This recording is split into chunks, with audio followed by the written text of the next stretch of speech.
오늘이 올해 들어서 가장 추운 날인가 봐요. 그죠?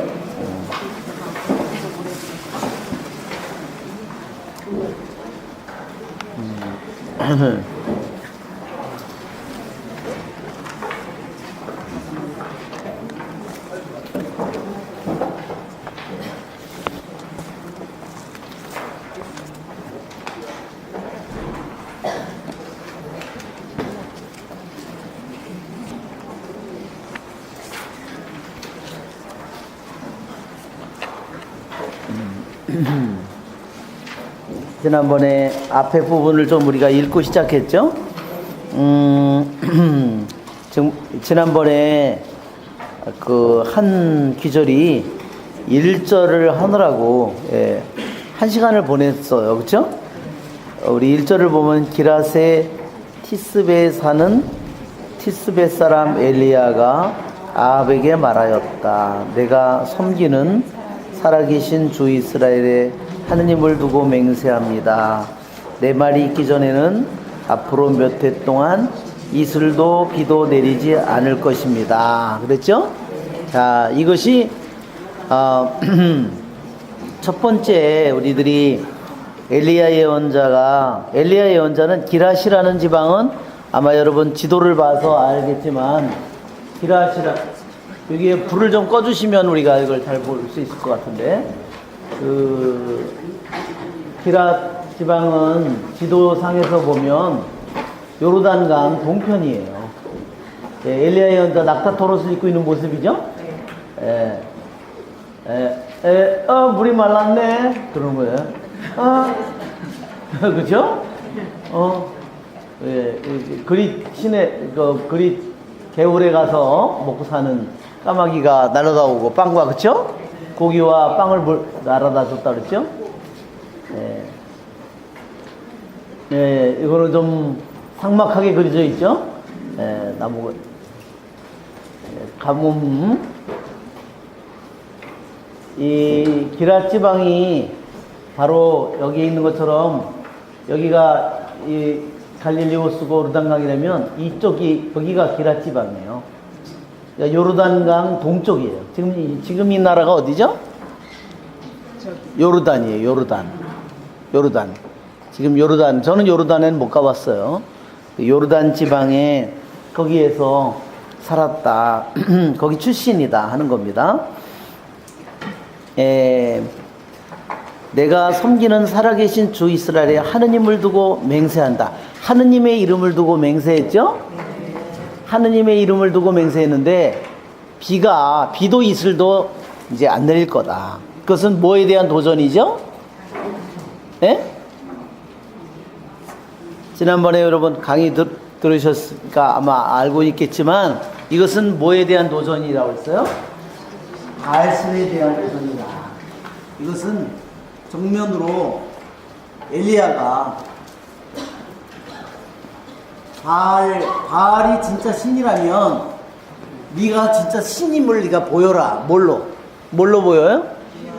비와 이슬로 네 자신이. 왜냐하면 바알신은 무슨 신이냐면 바알신은 폭풍우의 신이에요. 이 신이 폭풍우에 그래서 이거를 스톰갓이라고 부르고 이것이 그래서 또한 다산과 풍요의 신. 그래서 항상 이 신은 또 뭐가 있어요? 항상 여기에 그래서 아세라 여신이 있는 거예요. 그래서 그 첩이 있어가지고 신이 첩이 있어요. 그래요. 그 뭐예요? 말하자면 바알신과 아세라 신이 섹스를 한다는 이런 뜻이에요. 그러니까 여기를 통해서 번개도 내리고 비도 내리고 비를 내려다주고 모든 것을 하는 것이 말하자면 바알신이라는 거예요. 그러니까 엘리야가 그러면 진짜 바알신이면 3년 앞으로 3년 반 동안 비가 안 내릴 거니까 네가 한번 비 진짜 내리게 해서 네가 비 내려봐. 그리고 나를 잡아 죽여. 맞아. 나 하나 남았으니까 이제. 에? 그죠? 여기는 바알 예언자가 몇 명? 450명. 아세라 예언자가 400명 남고, 그 다음에 여기는 몇 명? 1명. 네. 하나. 1대 850에 이 싸움이 지금 벌어지는 겁니다. 그래서 지난번에도 얘기한 것처럼 이 엘리야 예언자가 정면으로 이스라엘 전체 땅에 이렇게 많은 바알과 아세라 예언자가 전국에 도배되어 있는데, 말하자면 그런 끔찍한 상황 속에서 하느님의 이름을 어떻게 부를 수도 없죠? 예, 부르면 어떻게 될까요? 다 잡아 죽인 거예요. 하느님의 예언자들을 그래서 다 잡아 이세벨이 다 죽였어요. 부를 수도 없는 이러한 끔찍한 시대에 엘리야가 이제 목숨을 걸고 도전을 한 겁니다. 자, 그 다음에 여기 그래서 이러한 바알에 대한 이 정면 도전이 우리들에게 무엇을 생각나게 하냐면, 모세가 에집트에서 노예살이를 하는, 파라오의 노예살이를 하는 이집트 백성을 데리고 나올 때 파라오가 말을 안 듣죠? 그래서 10가지 재앙을 일으켰잖아요. 그렇죠? 그래서 10가지 재앙을 일으키는데, 이 10가지 재앙이 뭐예요? 뭐를 의미하는 거예요? 이집트의 신이 가짜 신이라는 것을 얘기하는 거예요. 왜? 첫 번째 재앙이 뭐예요? 나일강의 물을 피로 만들죠. 그러니까 나일강은 이집트의 정말로 중요한 모든 생산의 근원이잖아요. 근데 나일강의 신이 아피스라고 하는 신이에요. 아피스 또는 하피스라고도 그러고 아피스라고 하는데, 이게 나일강의 신이에요. 그러면 나일강의 정말 신이면 하느님께서 나일강 물을 쳐서 피로 만들면 다시 물로 되게 만들어 봐라. 그렇죠? 만들어요, 못 만들어요? 영화에서 여러분 보셨나요? 영화에 보면 피로 만들어지니까 파라오가 와가지고 자기네 태양신 여자 사제를 데리고 와가지고 더 빨리 물로 만들어 봐. 그러니까 여자가 이렇게 해가지고 이렇게 항아리다 물을 받아가지고 피바다가 낸 거기다가 물을 부어. 변하긴 뭐 개뿔이나 뭘 변해. 그쵸? 그게 어떻게 해요? 파라오가 그러고서 궁궐로 돌아가잖아요. 그죠? 두 번째는 뭐예요? 깨구리죠? 깨구리도 깨구리 신이 있어요. 그 신이 그전에도 그림에 봤죠? 머리가 뭐예요? 머리가 깨구리예요. 그게 헤켓이라고 그래요. 이렇게 에집트의 10가지 재앙을 일으킨 것은 이집트 사람들이 믿고 있는, 이집트 사람들이 주장하는 모든 신이 하늘의 신이든 땅의 신이든 가축의 신이든 뭐 물의 신이든 모든 것이 다 거짓이라. 마지막에 9번째 기적이 뭐예요? 3일 동안 캄캄해지는 거예요. 그죠? 그거는 뭐에 대한 심판일까요? 태양신이 가짜라는 것을 말하자면 선언하는 겁니다. 하느님이. 그리고 마지막에 10번째 재앙은 모든 마다들을 치는 거죠. 그것은 바로 하느님이 모든 생명의 주권자이심을 얘기하는 겁니다. 자, 앞으로 몇 해 동안 비도 이슬도 내리지 않을 것이다. 여기에 비는 많이 오는 비라고 그랬죠? 이 비가 뭐냐면 지난번에 우리 달력에서 제가 설명했던 것처럼 이른비와 여기에 그 개구리의 신이 어디 있더라? 여기 보면 요거 개구리의 신 요거 있죠? 대가리? 예. 뭐 이게 말하자면 이게 죽음의 신 이런 거예요. 자, 그 다음에 자, 엘리야 지난번에도 우리가 그림을 봤으니까 제가 지금 하는 것은 이른 비와 늦은 비, 이른 비와 늦은 비, 지난번에 우리가 공부를 했는데, 자, 이스라엘은 비가 5개월 동안은 아예 한 방울도 안 오는 그러한 지역이에요, 말하자면. 그리고 나머지는 비가 오는데, 언제부터 비가 주로 오냐면, 티시리 달에 말하자면 유대인 달력 중에서 티시리 달을 따지면, 티시리 달이 우리로 따지면 7번째 달이에요. 7번째 달이라고 그러는데, 티시리 달이 7번째 달인데, 7번째 달인데, 실제로는 이것이 몇 월이냐면, 이것이 9월 말이나 10월이에요. 이 티시리 달에 말하자면 축제가 3개나 있어요. 7월 티시리 달 첫날 뭐죠? 로시 하샤나. 이게 뭐냐?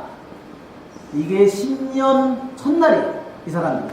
이거를 그래서 신년제야. 7월 1일.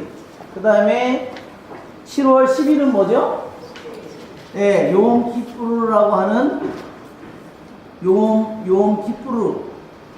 키푸르라고 하는 속죄일.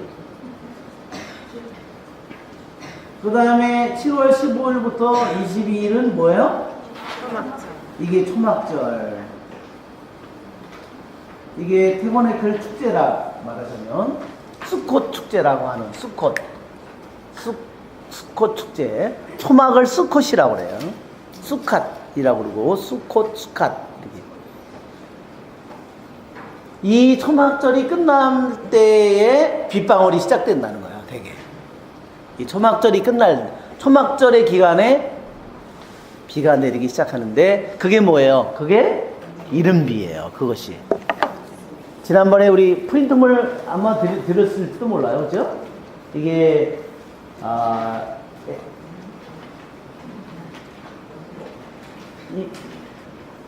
여기 보면, 여기가 겨울비. 비가 제일 많이 오는 때예요. 여기 씨를 뿌리죠? 소가 갈고, 요게 말하자면 요거 하기 전에 비가 오는 거예요. 자, 다음 달력을 보면, 여기에 보면, 여기에 early rain, 제대로 비가 오는 때, 그 다음에 늦은 비. 이렇게 나와 있는 거예요. 여기에 여기는 엘룰롤이라고 되어 있는데, 티시리달. 사실은 요 티시리달, 요때부터 비가 오기 시작하고,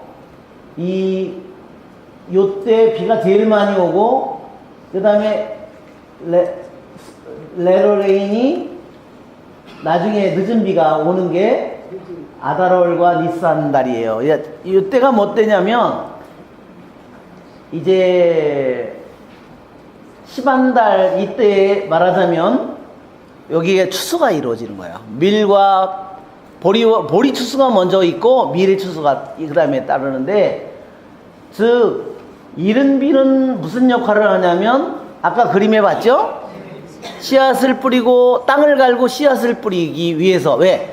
5개월 동안 딱딱해진 돌처럼 딱딱해진 땅에 빗방울이 촉촉히 내리는 거예요. 이게 막 세게 오는 비가 아니라 가랑비처럼 이슬비처럼 오는 비예요. 그래서 여기 이슬이라는 말이 그런 뜻이에요. 이슬은 뭐냐? 이른 비나 늦은 비다.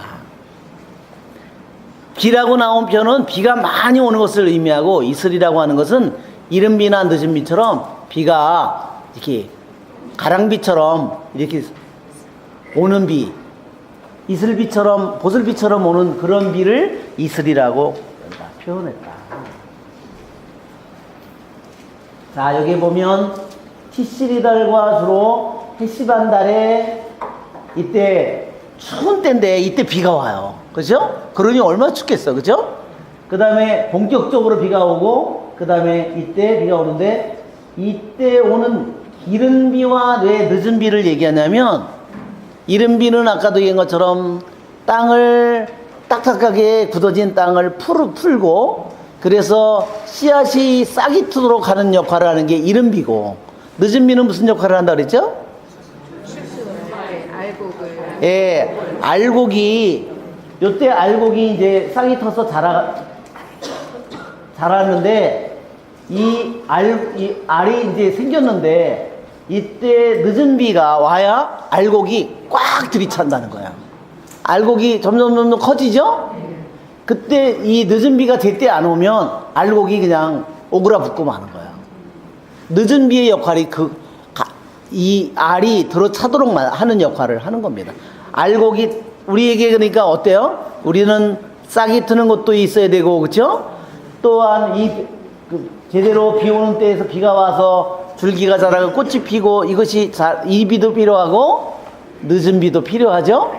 자, 이른 비와 늦은 비를 제때 주시는 주님, 그것은 바로 우리들의 영혼이 하느님 안에서 하느님의 말씀이 우리들 안에서 싹 트도록 해주는 은총이 우리에게 내리는 거, 그것이 바로 이른 비예요.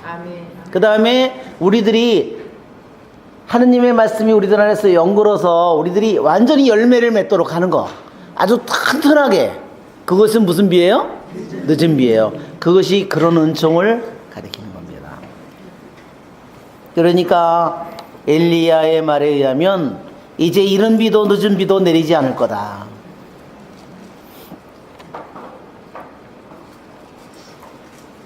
사실 이것은 자연현상적으로는 불가능한 일이에요. 그렇죠?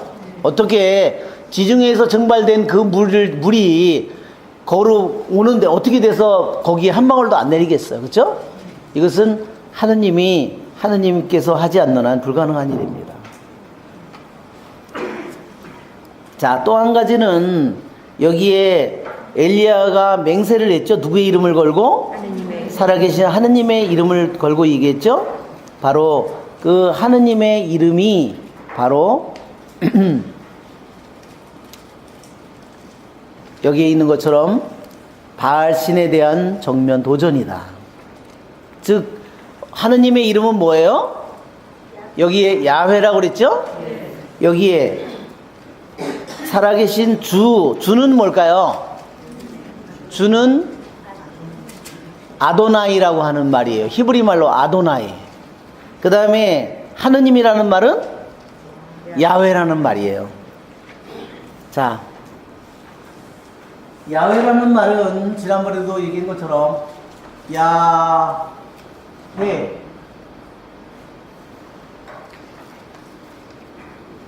이 하느님의 이름에 두 가지 해가 들어간다 그랬죠?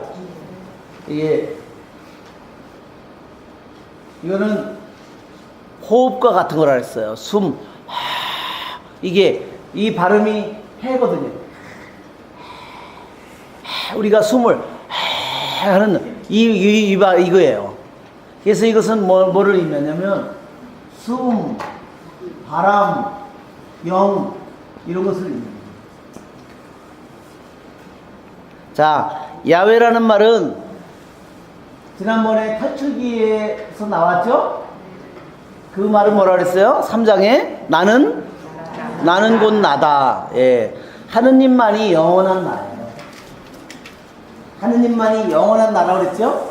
우리들도 나를 나라고 얘기하지만 나는 영원한 나가 아니에요. 그래서 사실은 우리는 오늘 보통 쓸 때 나를 영어로는 I라고 쓸 수 있겠지만 실제로 영원한 대문자 I는요 오직 하느님뿐이에요. 그죠? 나는 뭘까요? 나는 소문자예요. 왜? 50년 전에 100년 전에 여러분이 있었어요? 없었어요. 나가 어디 있어요? 50년 100년 후에 여러분이 이 땅에 나가 있을까요? 땅도 가지고 있고 뭐 차도 가지고 있고 예? 그런 거 있을까요? 없어요. 아무것도 없어. 그렇기 때문에 우리는 과거에도 현재에도 미래에도 영원한 나라고 할 수 없다. 하느님만이 영원한 나입니다.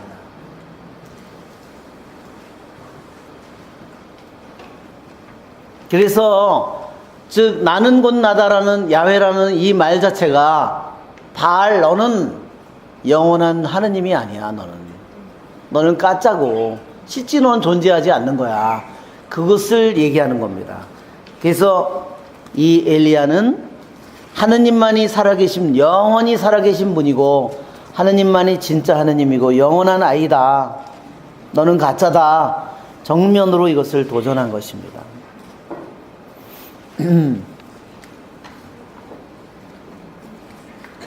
예, 그래 이 열왕기 17장에 엘리야가 가뭄을 가뭄을 예언하는 장면은 그래서 우리들 모두에게 하느님을 믿는 우리들에게 정말 엘리야는 우리들에게 엄청난 힘을 주는 거예요. 자, 엘리야라는 이름의 뜻이 뭐라 그랬어요? 엘리야.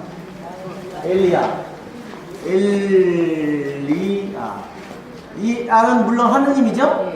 이거는 아는 항상 끝에 이것은 야훼를 의미하는 거예요. 이거 야훼.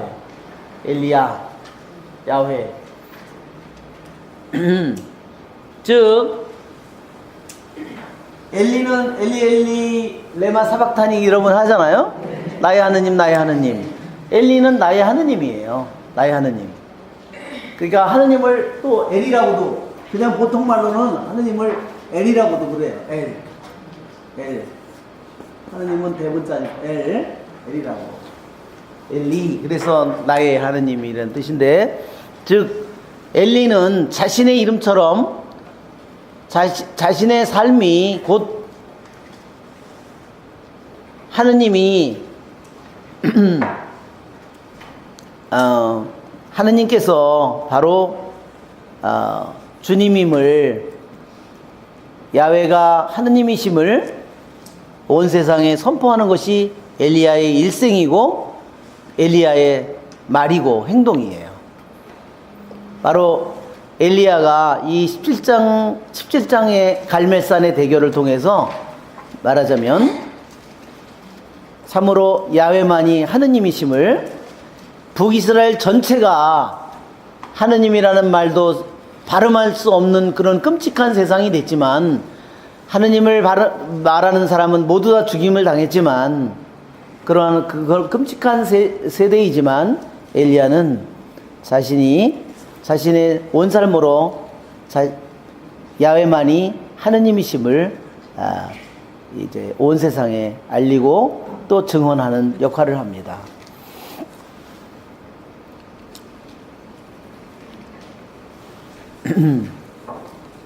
왜 엘리야는 이러한 예언을 했을까요? 이것은 또한 엘리야의 기도이기도 하죠. 한편으로 이것은 분명히 엘리야가 하느님의 말씀을 받아서 전한 예언이기도 하고요. 또한 엘리야가 하느님께 드린 간청의 결과이기도 해요. 기도의 응답이기도 해요.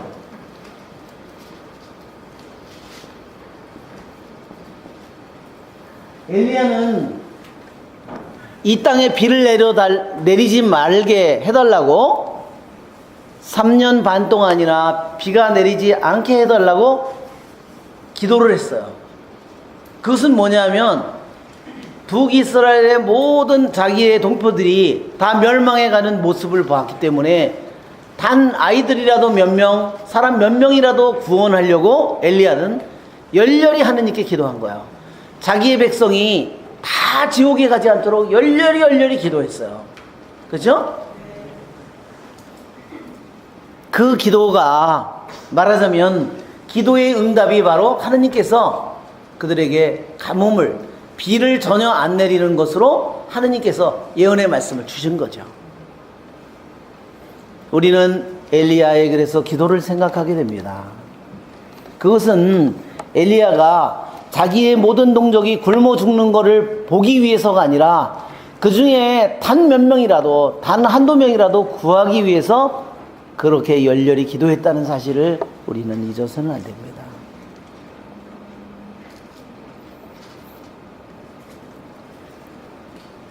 우리는 주님께서 나중에 엘리야 예언자에게 하느님께서 나중에 알려주죠. 뭐라고 그러냐면 북이스라엘 땅에 바알에게 무릎을 꿇지 않는 자가 몇 명 있다고? 7,000명이 있다고 하느님께서 말씀하셨어요. 그 끔찍한 시련 속에서도 이스라엘 백성의 7,000명, 7 곱하기 1000이죠?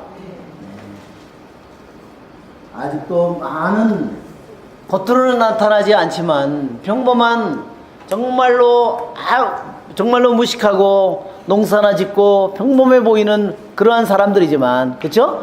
두드러지게 나타나는 사람들은 어때요? 다 많이 배교를 했겠지만 7도 완전 숫자이고 1000도 완전 숫자예요. 그쵸?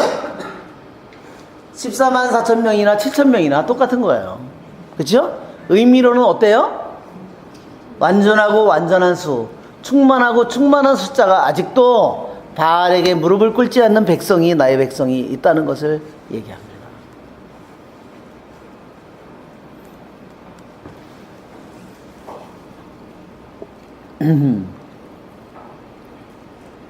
자, 여기는 몇 해 동안이라고 되어 있는데, 우리 신약서 안에는 예수님께서도 말씀하시고 몇 년이라고 되어 있어요? 3년 반이라고 되어 있어요. 3년 반. 왜 이 3년 반은 무슨 뜻이죠? 7에 딱 반을 짜는 거예요. 그래서 이것은 불완전 숫자예요. 이것은 그래서 나중에 다니엘서에도 가면 3년 반이 끊임없이 나와요. 그죠? 3년 반. 3년 반이라고 나오고 또 뭐라고 나와요? 42달. 또 뭐라고 나와요? 1260일. 다 똑같은 말이에요. 다 뭘까요? 재앙의 때를 가리키는 겁니다. 재앙의 시간을 가리키는 거지 꼭 그렇다는 말, 숫자로 그렇다는 것은 아니에요.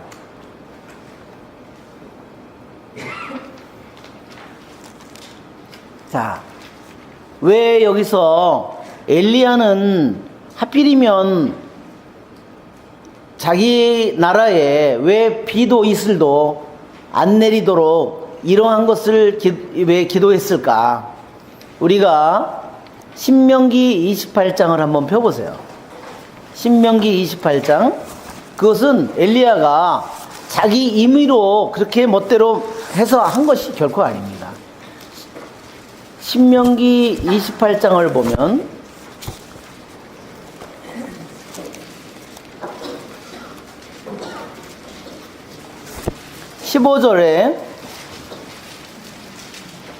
15절부터 저주가 나오죠?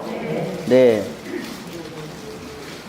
저주의 경고. 그러나 너희가 주 너희 하느님의 말씀을 듣지 않고 내가 오늘 너희에게 명령하는 그분의 모든 계명과 규정을 명심하여 실천하지 않으면 이 모든 저주가 내려 너희 위에 머무를 것이다. 그러니까 15절은 말씀을 듣지 않고 하느님의 모든 토라를 실천하지 않을 때, 토라를 짓밟을 때 저주가 내린다고 그랬죠?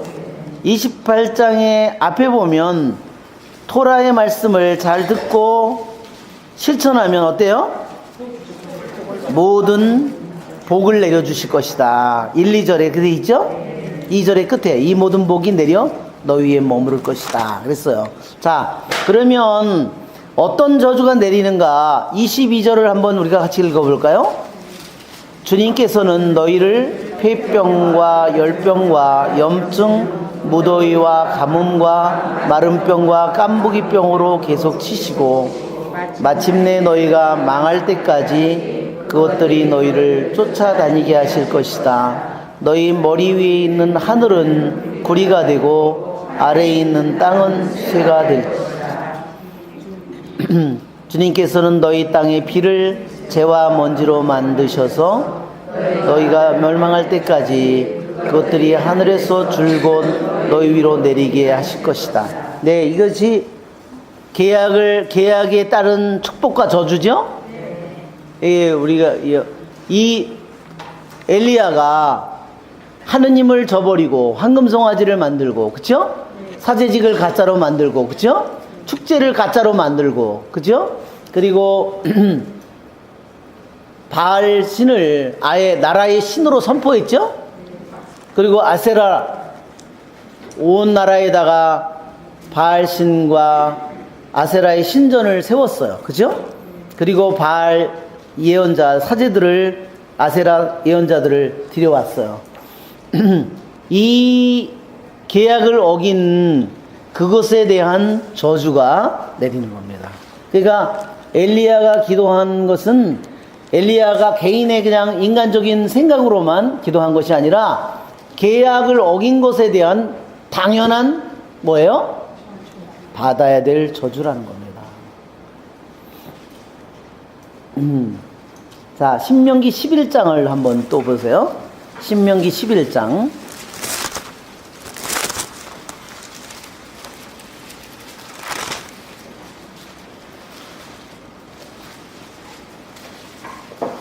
(11장) 16절 11장 16절 같이 읽어볼까요? 너희는 마음에 욕을 받아 길을 벗어나서 다른 신들을 섬기거나 그들에게 경배하는 일이 없도록 조심하여라.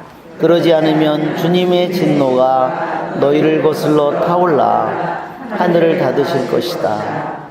그러면 비가 내리지 않아 땅이 소출을 내지 않고 너희는 주님께서 너희에게 주시는 좋은 땅에서 바로 멸망할 것이다. 네, 바로 그 일이 바로 토라의 말씀대로 다른 신을 섬겼죠? 또 그들을 경배했죠?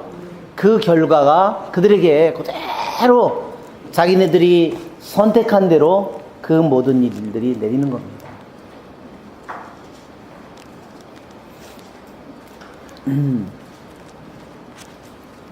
한편으로는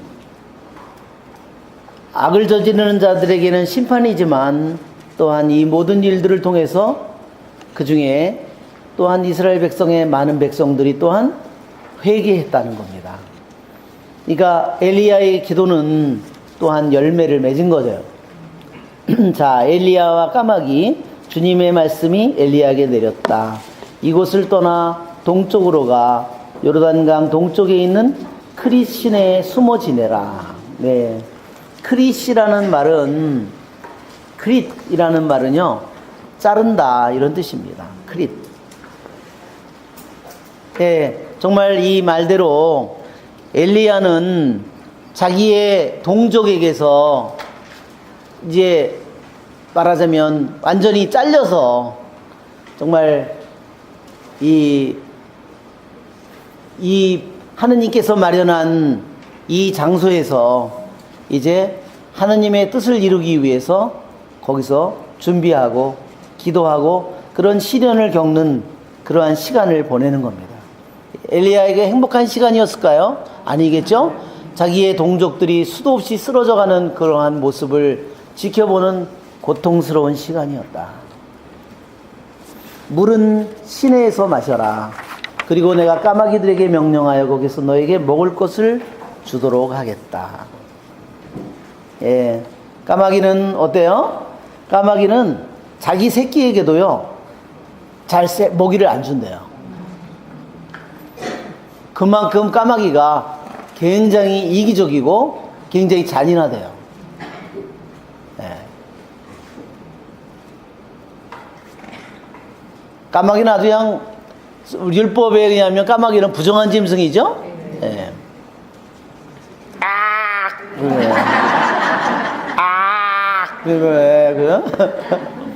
예. 근데 어떤 때는 음을 내리기도 하더라고요. 뭐 왠지 몰라요. 막 그걸 하다가 어떤 때는 이렇게 내려요. 음도 막 내리더라고. 또 까마귀는 아주 훔치는 데는 선수라고 그랬죠? 네, 아주 대단합니다. 그런데 여기에 유대인들은 이렇게 얘기해서 어떻게 그 잔인하고 이기적인 까마귀가 남의 거를 훔쳐가기는 훔쳐가고 뺏어가기는 뺏어가는데 갖다 준다는 거는 사람한테 이거는 상상도 하지 못한 일이다. 이것이 여기 열왕기 17장에 나오는 첫 번째 기적이다 그랬어요. 하느님께서 까마귀는 까마귀의 본성을 줬는데, 그쵸? 그 본성을 하느님께서 바꾸지 않는 한, 그쵸? 예, 까마귀가. 옛날 까마귀가 울면은, 불행하다고, 그쵸? 불운이 있다고. 그렇죠? 왜냐면 사람들 죽으면 까마귀가 울지요? 이 까마귀는 후각이 너무너무 뛰어나서요. 어느 사람의 집이 누가 죽을 때가 다 돼서 한 달, 두 달 누워서 있으면요. 그 사람 썩는 냄새를 이미 맡는 거예요. 그 사람의 내장이 썩는 냄새를요. 보통적인 때는 우리 저기 보지만 그게 숨을 통해서 나오죠? 그러면 까마귀가 아는 거야. 아, 야, 있다. 이러 하는 그 소리예요, 여기. 아, 이건 사랑고기다, 이거는. 네, 그러는 거죠, 이제.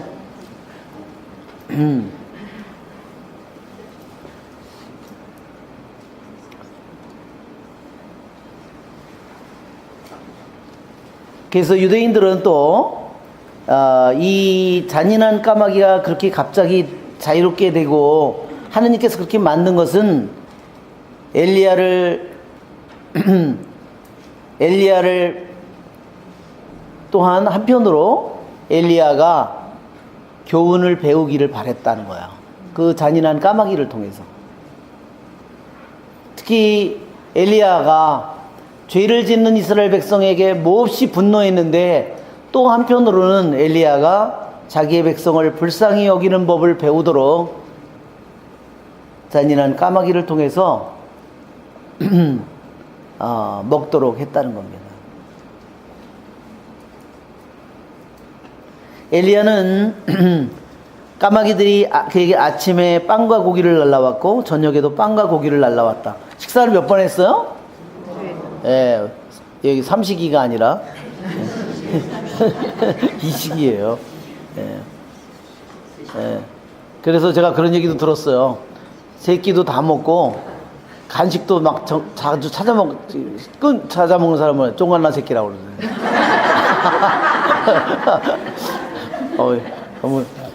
우리 다 쫑간나 새끼인데.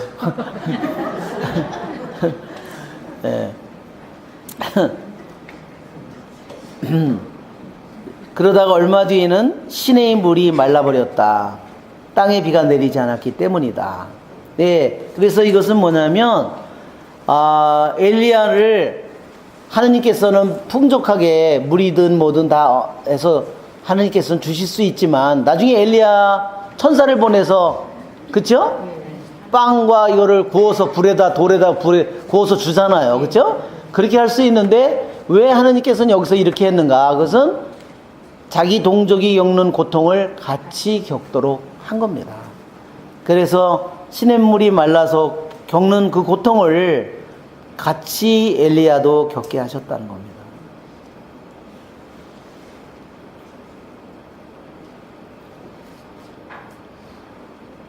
그리고 하느님께서는 당신의 백성이 가뭄과 굶주림으로 고통을 겪고 있는 것을 하느님께서는 결코 기뻐하지 않았다는 거예요.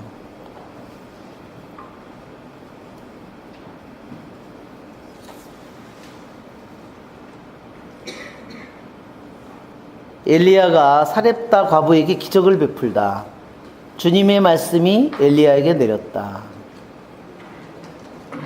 예. 일어나라. 그렇죠? 예, 이제 시냇물이 아까 여러분 그림에 이렇게 봤죠? 이거 시냇물 그 바닥에 이거 나 이제 어떻게 하냐고 그러니까 일어나라. 시돈에 있는 사렙다로 가라. 예. 사렙다라는 말은요. 짜랍 이게 뭐냐면 대장간이라는 말이에요. 대장간.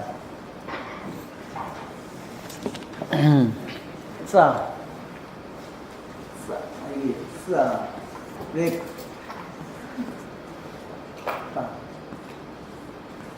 여기 짜랬다.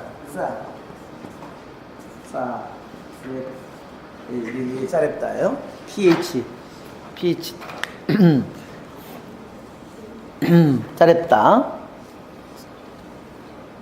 자, 장소가 어디예요? 시돈 지방이죠. 시돈은 누구네 지방이에요? 이세벨의 고향 땅이에요. 그러니까 엘리야에게는 어땠을까요? 충격 중에 충격이었어요. 자기가 제일 싫어하는 그 여우 같은 년이 그 나라를, 그것도 부정한 땅이잖아요. 그쵸? 예. 왜 이스라엘에 땅이 없어서 하필이면 이방인 나라에다가 더군다나 이세벨의 나라, 그쵸? 사렙다로 가라. 정말 이것은 엘리야 예언자에게 엄청난 충격이었을 겁니다. 자, 우리 지도를 보면 갈멜산 10가지 재앙,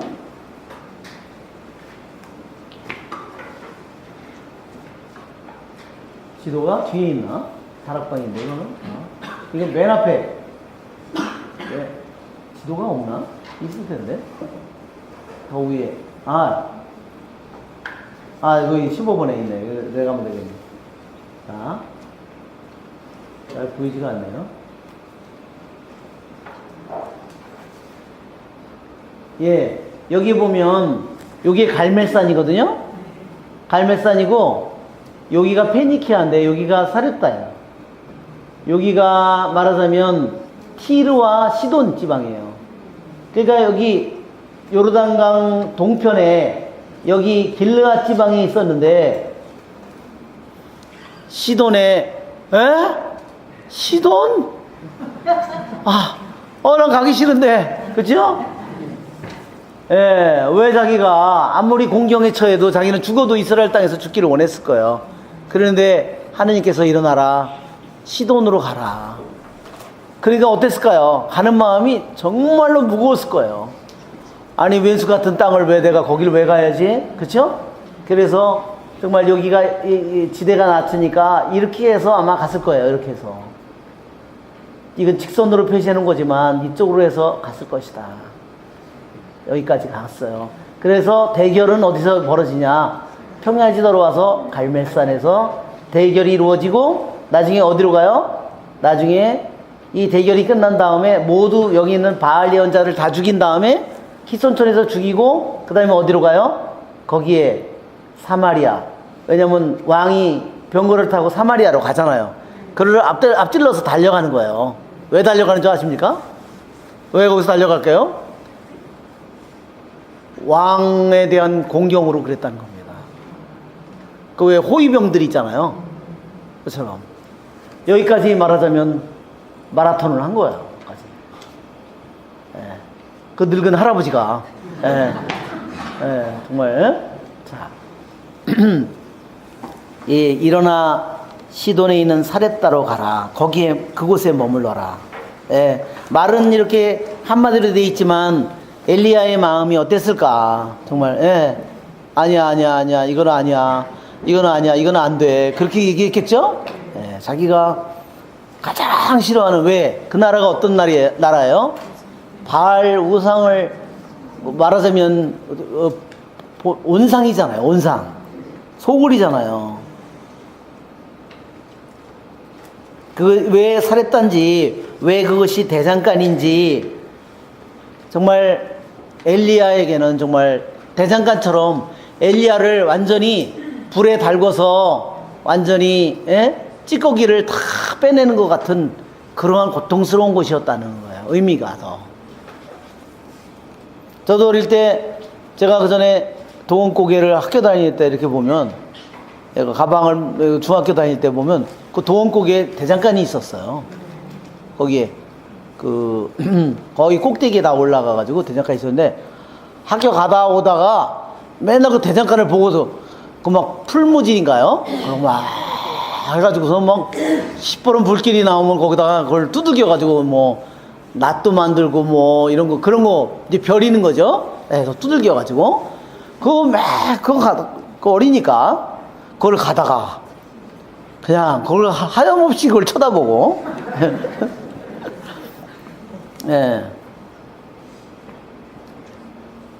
내가 그곳에 있는 한 과부에게 명령하여 너에게 먹을 것을 주도록 해놓았다. 그것도 과부집이에요. 어때요? 엘리야, 편안한 집은 아니죠? 어떤 면에서 편할 수도 있는데, 어떻게 보면 그 당시 사회에는 굉장히 어때요? 위험한, 그렇죠? 예. 그것도 과부도 어떤 과부예요? 아주 가난한 과부예요. 그죠? 예. 그 과부네 집에 가보니까 먹을 게 있어요, 없어요? 없어요. 개뿔도 없어요, 진짜. 예, 그러니까 이래저래 정말 거기가 정말 대장간과 같은 곳이에요. 예, 베드로전서 1장에 믿음의 그 불로 단련을 받아야 된다고 그랬죠? 예. 그래서 우리가 금을 재련하는 것처럼 우리가 한번 읽어볼까요? 베드로전서 1장 3절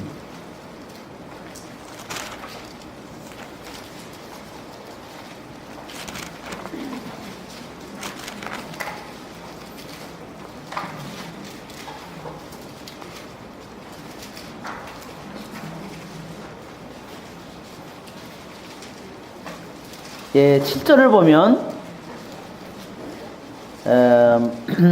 그것은 불로 단련을 받고도 결국 없어지고 마는 금보다 훨씬 값진 여러분의 믿음의 순수성이 예수 그리스도께서 나타나실 때 밝혀져 여러분의 찬양과 영광과 영예를 얻게 하려는 것입니다. 네. 예. 우리들의 믿음이 여러 가지 시련을 통해서 불로 단련되어 순수한 금이 되는 것처럼 우리들도 믿음의 시련을 통해서 우리들의 믿음이 더욱더 순수해져야 된다.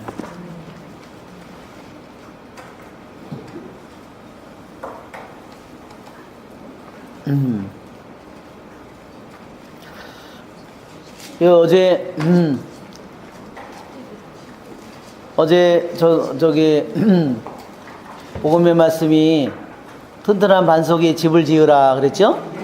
그래서 어제 묵상을 하는데 그런 생각이 들었습니다. 반석 위에다가 집을 지으려면 튼튼한 반석을 기초로 삼으려면 땅을 깊이 파야 되는구나 하는 것을 어제 그런 생각이 들었어요. 그래서 예, 저도 제가 이 조그만 비바람에도 쉽게 흔들리고 무너지는 그런 집이라는 것을 그런 것을 많이 요즘에 느꼈는데 내 자신이 더 깊이 많이 파져야 되겠다. 말하자면 그것이 내 자신이 내가 가지고 있는 뭐 생각이든 사고방식이든 더 깊이 허물어져야 다 파져야 그래야 거기에 튼튼한 기초를 놓을 거 아니에요, 그렇죠? 그 기초는 뭘까요? 그 기초는 바로 그리스도고 예수님의 말씀이에요, 그렇죠? 네. 어제 그런 생각이 정말 들어서 정말 너무 주님께 감사를 드렸습니다. 자, 이 엘리야가 시돈에 가는 아무리 물이 없더라도 엘리야는 시돈에 가고 싶지 않았을 겁니다. 그 대장간에는 가고 싶지 않았을 거예요. 네, 왜? 자신이 정말로 싫어하는 곳이고 우상으로 물들어 있는 그러한 나라예요. 그 나라가요 이스라엘보다 훨씬 부자입니다. 시돈과 티르는 무슨 일을 하죠? 어업을 하고 무역을 하잖아요. 그래서 이스라엘보다 훨씬 부유한 나라예요. 그러니까 그 사람들이 주로 뭐를 섬기고 살았을까요? 자기들의 재산을 위해서, 자기의 영화를 위해서 모든 것을 빌고 사는 사람들이에요. 그러니까 자기네들의 하느님이 뭐예요? 결국은 바알신, 그것이 바로 부와 풍요와 다산과 그런 겁니다. 결국은. 자, 그러나 엘리야는 그 사렙다 지방에 대장간과 같은 그곳에 자신이 주님께서 보내셨는데 그 과부를 통해서 또한 주님께서는 그 과부를 통해서 엘리야를 또 한편으로 엘리야를 가르치시는 거예요. 그죠? 왜? 자기가 그토록 싫어하는 땅이고 그러한 백성인데 어때요? 거기에 그 관하는 과부는 어때요? 하느님의 말씀을 잘 따르는 그러한 사람임을 나중에 결국 발견하게 되는 겁니다. 그래서 엘리야는 일어나 사렙다로 갔다. 그렇죠? 정말 마음에는 내키지 않지만 정말로 무거운 발걸음으로 왼수 같은 그 땅으로 이세벨의 본국으로 갔어요. 그가 성읍에 들어서는데 마침 한 과부가 땔감을 줍고 있었다.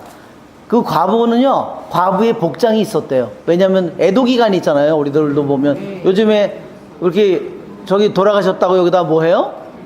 여기 조그마한 거 달잖아요. 그것처럼 그건 약식으로 지금 먼저 다는 거죠. 옛날 사람들은 그것을 애도기간, 지금의 애도기간, 뭐 우리도 옛날 3년상 했다잖아요. 예, 이스라엘 사람들도 애도기간을 아주 오래 했다는 거죠. 그렇기 때문에 과부인지 금방 알 수 있었다는 거죠. 그리고 그 다음에 너무나 행색이 초라하고, 그래서 땔감을 줍고, 부잣집 여자가 나와서 땔감 줍고 줄 거라서 그런 일은 없겠죠, 아마. 엘리야가 그 여자를 부르고는 마실 물 한 그릇 좀 떠다 주시오. 예, 아주 그냥 수작 같죠?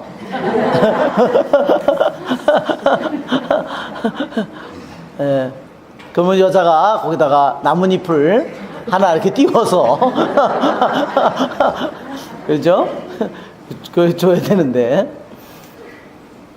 예, 그 여자가 물을 들어가는데 엘리야가 다시 불러서 말하였다.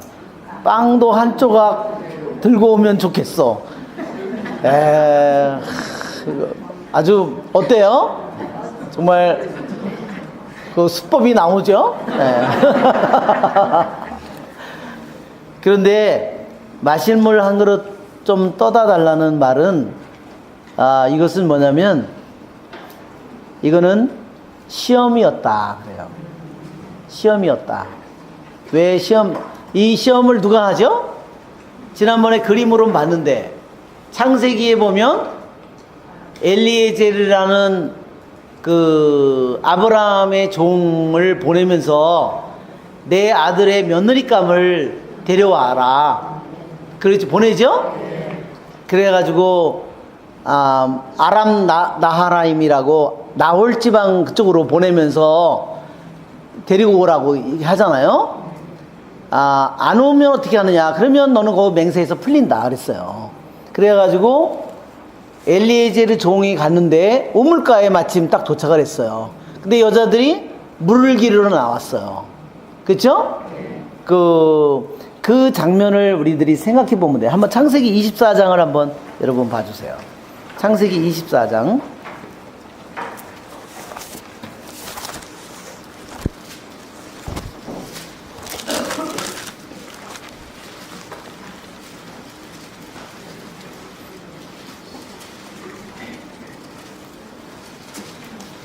10절을 보면 그 종은 주인의 낙타떼에서 10마리를 데리고 주인의 온갖 선물을 가지고 나오르가 사는 성읍인 아람 나하라임으로 길을 떠났다.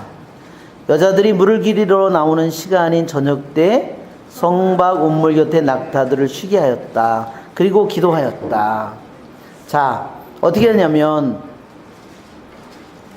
물을 기르러 나올 겁니다. 제가 그대의 물동이를 기울여 내가 물을 마시게 해주오 하고 청할 때 드십시오. 낙타들에게도 제가 물을 먹이겠습니다 하고 대답하는 그 소녀가 당신 종 이삭을 위하여 정하신 여자에게 해 주십시오. 그렇죠?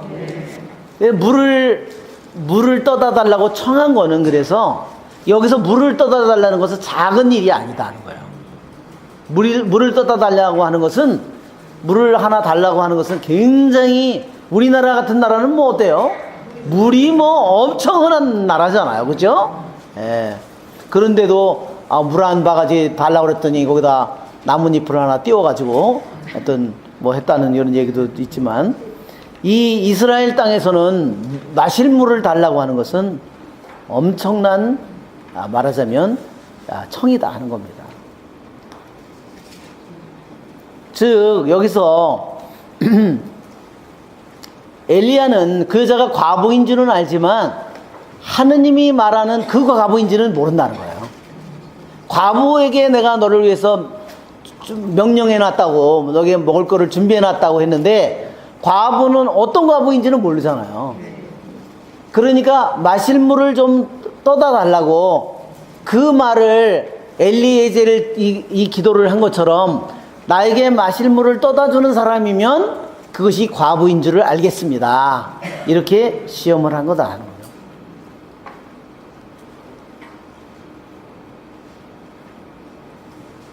그런데 두 번째 빵도 한 조각 달라는 것은 어때요? 더 커다란 시험이죠. 그죠? 예. 그 과부가 맞으면 맞는, 이 과부구나 하는 거고, 두 번째로 한 거, 청한 것은 더 커다란 도전이고, 그 과부에게 시련이죠. 그죠? 커다란 시험이에요. 왜? 그게 마지막 식사인데, 어디서 늙어 말란 비틀어진 저기 와가지고, 또 자기 백성도 아니고, 그러니까 그것을 거부하기 쉬운 그러한 상황이라는 거죠. 무슨 말인지 아시겠죠? 자, 오늘 31분이 돼가지고 여기서 그냥 마쳐야 되겠습니다. 네. 하도 많이 갖다 주셔가지고, 네. 자,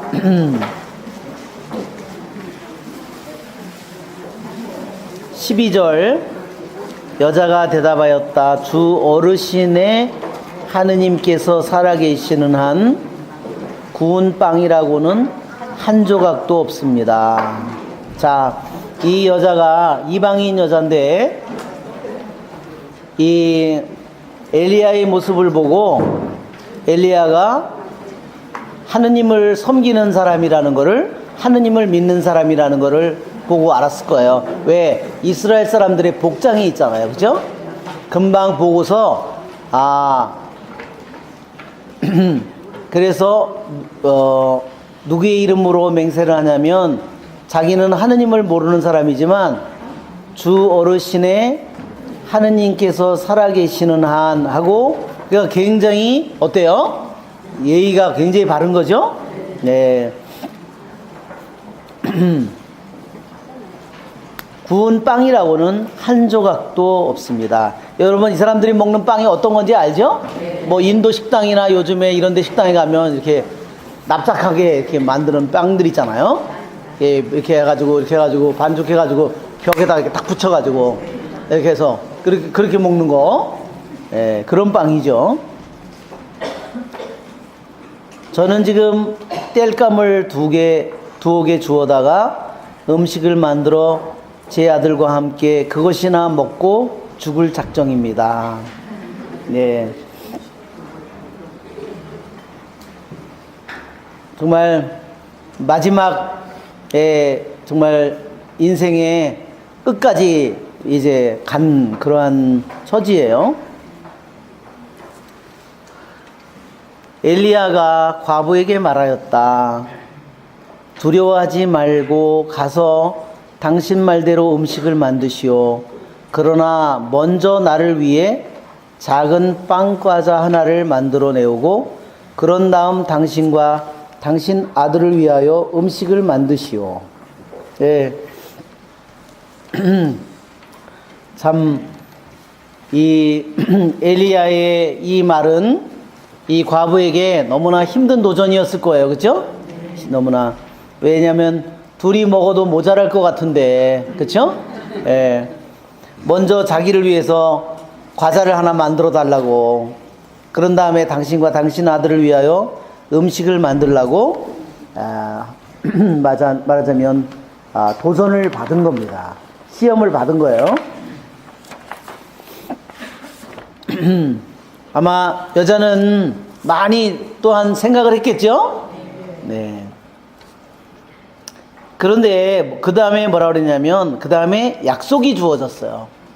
시험을 했는데 또 한편으로 그 다음에 약속이 주 이스라엘의 하느님께서 이렇게 말씀하셨소. 이 주님이 땅의 비를 다시 내리는 날까지 밀가루 단지는 비지 않고 기름병은 마르지 않을 것이다. 그러니까 3년 동안 어때요? 가뭄이 들겠지만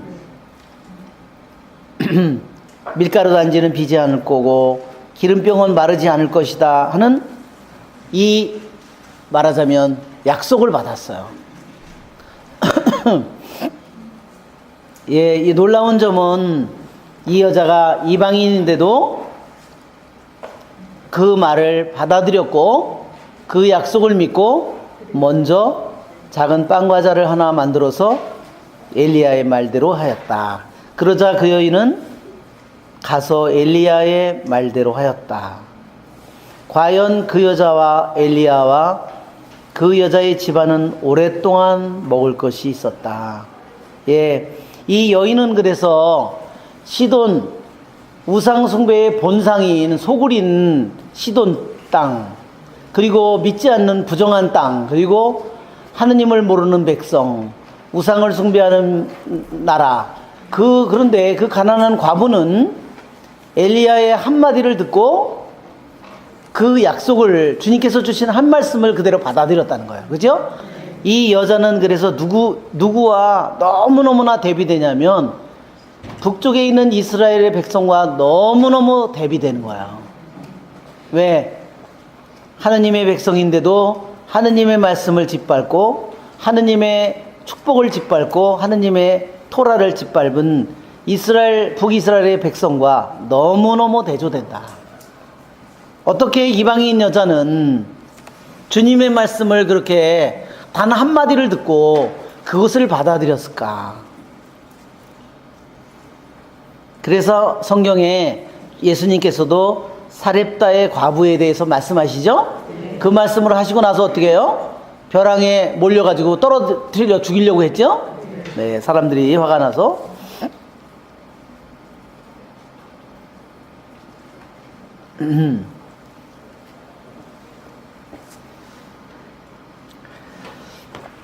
자, 여기서 우리는 항상 먼저라는, 그쵸?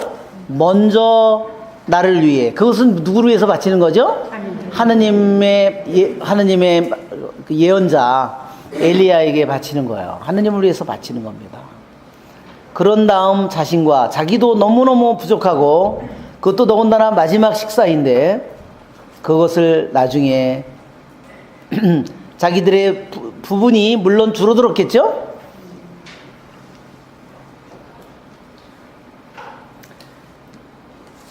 예, 만일 그대가, 그래서 유대인들은 이렇게 해석했어요. 만일 그대가 밀가루로 나에게 먼저 음식을 만들어 내놓는 선행을 하게 된다면 하느님께서 나머지에게도 축복을 주실 것이다.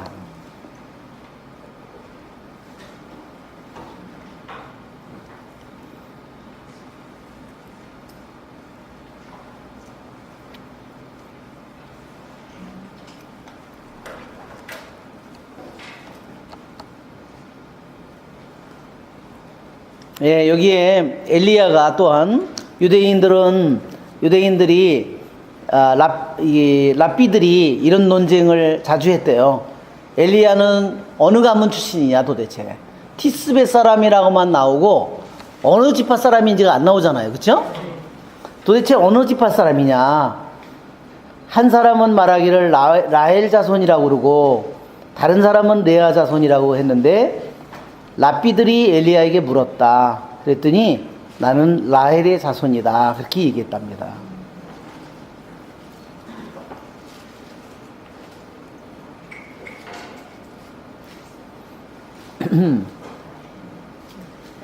그러면 당신이 그러면 사제냐? 왜 빵을 자기를 위해서 먼저 만들러 오라 그랬느냐? 유대인들이 보리 수확을 하거나 밀을 수확을 하게 되면요, 그거를 첫 이삭을 어떻게 해야 되죠? 그를 첫 열매, 그게 바로 과월절 축제 때 과월절, 무교절, 그 다음에 첫열매, 초실절, 이게 봄 축제예요. 아까도 나왔던 니산달. 니산달에 보면, 이 달력에 보면, 여기 보면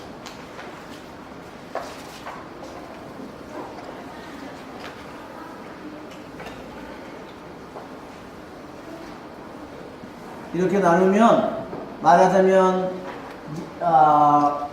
니산달이 여기 니산달이고 이게 티시리달이라고 하면 정반대예요. 6개월 후니까 하나는 봄축제고 하나는 예, 니산. 여기 니산. 이거는 달로서는 유대인 하나님께서 뭐라고 했어요? 이 달을 한 해의 첫 달로 삼아라. 아까 티시리달은 유대인 저기로 성령의 말로는 제 7째 달이라고 그랬죠? 네. 그래서 이 봄축제가 니산달에 말하자면 보름에 말하자면 그 과월절이 이루어지는 겁니다. 그죠? 과월절, 그 다음에 과월절, 무교절, 초실절. 이게 하루하루 사이에 이렇게 이루어지는 거야. 이게. 여기에, 이때, 이게 봄축제입니다. 유대인들의 봄축제. 그 다음에 가을축제는 아까도 얘기한 것처럼 티시리달 1일, 10일, 15서부터 22일. 이 아주 거의 한 달 내내 그래서 가장 성대한 축제가 유대인들에게는 언제요? 초막절이라고 그랬죠? 그래서 요한복음에 축제의 마지막 날 하는 그 부분이 목마른 사람은 나에게 오시오. 그게 뭐냐? 그게 초막절이라고 했어요. 초막절 마지막. 자, 여기 유대인 축제, 그러니까 요거를 우리가 생각해 보면 이게 봄 춘분 때라고 그랬죠? 이게 가을 수분 때 이렇게 돼 있는 거예요. 그러니까 하늘에 이 전체에 말하자면 이걸로다가 축제가 정해져 있는 거야. 그 다음에 첫 열매를 The First Fruit이라고 했어요. 첫 열매. 즉 첫 열매는 우리는 과일을 생각하지만 이것은 특히 보리와 밀입니다. 그래서 시반달에 이거를 수확할 때, 여기서 수확할 때 50일째 되는 날, 30일 여기 한 요즘 되겠죠? 한 요쯤 되겠죠? 이때 말하자면 보리 수확하고 밀 수확을 할 때, 그래서 이거를 갖다가 우리가 오순절이라고, 그래서 이삭을, 하느님께 바치는 이삭을 맨날 보리나 이걸 해가지고요, 첫 번째 거를 잘라가지고 갖다가 이삭으로 바치고, 그 다음에 빵도 저걸 하기 전에는요, 저 사람들이 수확을 해서 먹을 수가 없대요. 하느님께 갖다 바치지 않는 한 잘라서 수확을 해서 먹지를 못하는 거예요. 그리고 빵도 밀가루를 만든 다음에 밀가루를 만들어서 제일 먼저 띄워서 그걸 바치는 게 지난번에 그림에 본 할라 브레드라고 지난번에 봤죠? 빵이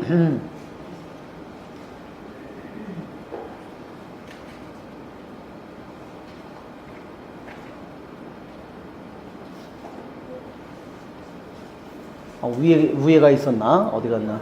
이 빵이 있죠?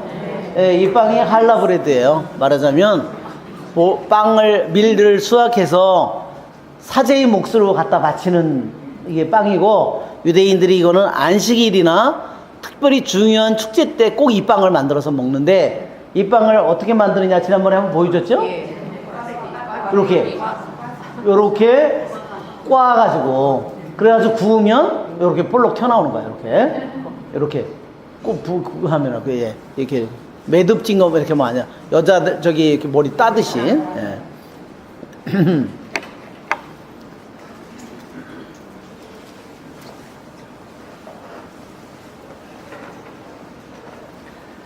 자,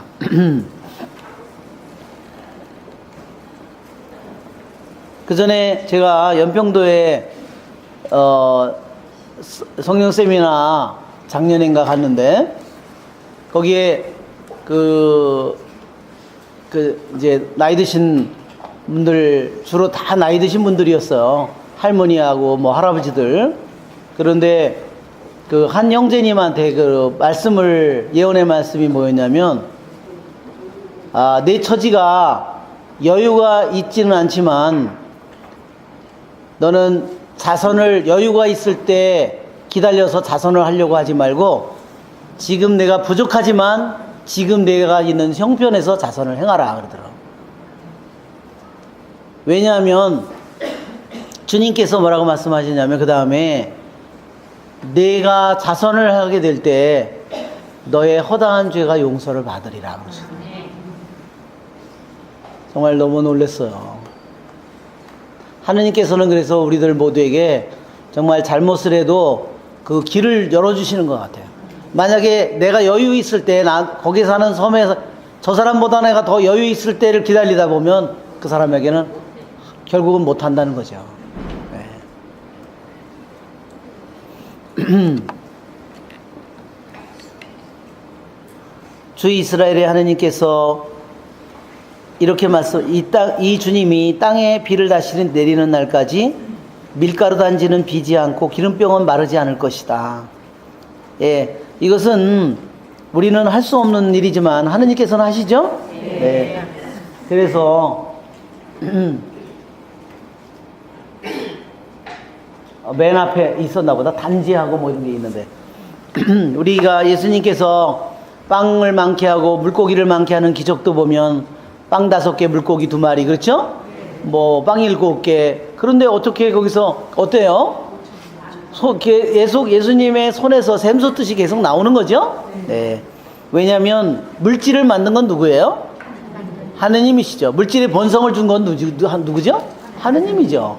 그 물질의 본성을 바꾸는 것은 하느님이 물질을 다스리는 거지, 물질이 하느님을 다스리나요? 그렇죠? 그렇진 않죠? 그렇기 때문에, 하느님께서는 언제든지 가능하고. 엘리사 이야기도 알죠? 열왕기 학원에 보면 엘리사가 100명이나 되는 사람에게 빵을 내놓아야 되는데 보리빵 20개밖에 없고 해콕식 이삭밖에 없다. 그러니까 어때요? 저걸 갖다 주라고. 그러니까 아유 저기 100명이나 되는데 어떻게 돼요? 주님께서 말씀하셨다. 먹고도 남을 것이라고. 그죠? 빵을 많게 한 기적은, 그래서 어떤 사람들은 뭐 가지고 있는 거를 뭐 꼬부쳐 가지고 있던 거를 막 나눠 먹은 거라고 그렇게. 예, 정말 예언자들도 이런 기적을 행하는데 하느님이 왜 그런 기적을 못 하겠어요, 그렇죠? 말도 안 되는 소리죠.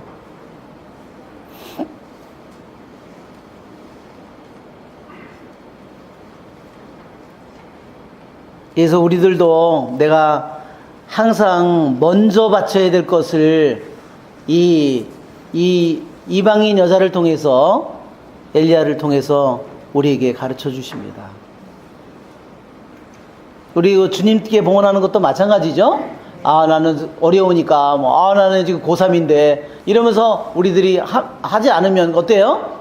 그것은 바로 우리들이, 내 자신이 하느님께 드릴 내가 가장 귀중한 재물을 내가 바치지 못하는 그런 기회를 내가 결국 잃게 되는 겁니다. 주님께서 엘리야를 통하여 하신 말씀대로 단지에는 밀가루가 떨어지지 않고 병에는 기름이 마르지 않았다. 예, 이런 일이 있은 뒤에 집주인 여자의 아들이 병들게 되었는데 병이 매우 심해져 끝내 숨을 거두고 말았다. 예, 축복이 있었는데 밀가루하고 빵은, 밀가루는 계속 저기 있고 계속 나오고 기름도 계속 나오고 너무 기분 째지는 일인데, 금쪽 같은 자식이 죽었으니, 아들이 죽었으니 이제 뭐예요? 희망이 완전히 없어진 거죠? 네.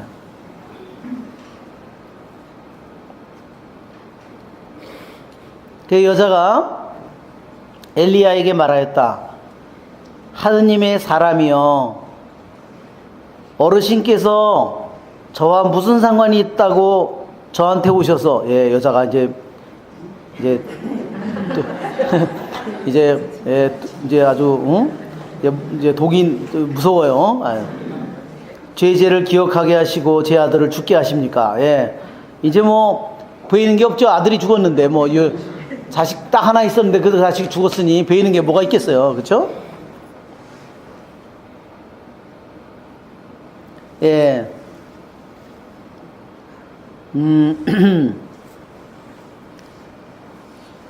여기에 보면 탈무세는 이러한 이야기가 있습니다. 엘리야는 기도를 해서 하느님께로부터 무슨 열쇠를 받았냐면 비를 오게 하는 열쇠를 받았다. 또 하나의 열쇠는 또 뭐를 받았냐면 죽은 사람을 부활시키는 열쇠를 받았다는 거예요. 그러니까 엘리야는 그래서 유대인들이 얘기하기를 엘리야는 3가지 열쇠를 가졌대요. 하나는 아기를 못 낳는 사람 아기를 낳게 하는 열쇠, 또 하나는 비가 오게 하는 열쇠, 또 하나는 죽은 사람을 부활시키는 열쇠.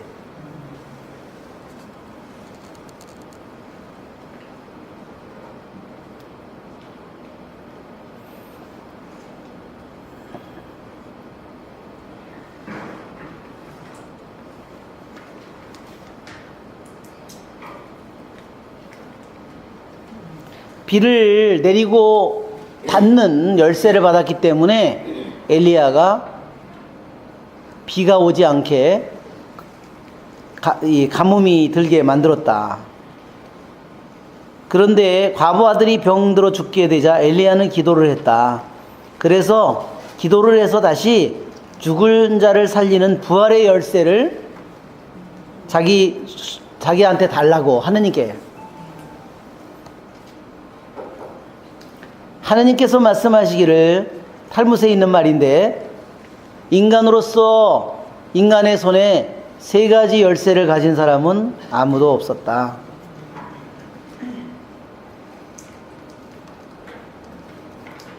이 3가지 열쇠를 받은 사람은 내가 유일한 사람이다.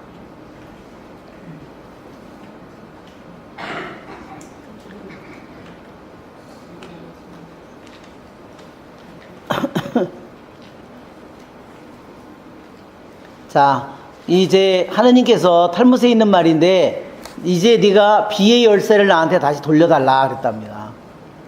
그러면 비가 내리고 대신 죽은 자의 부활의 열쇠를 하느님께서 주시겠다, 그렇게 말씀하셨다는 거예요.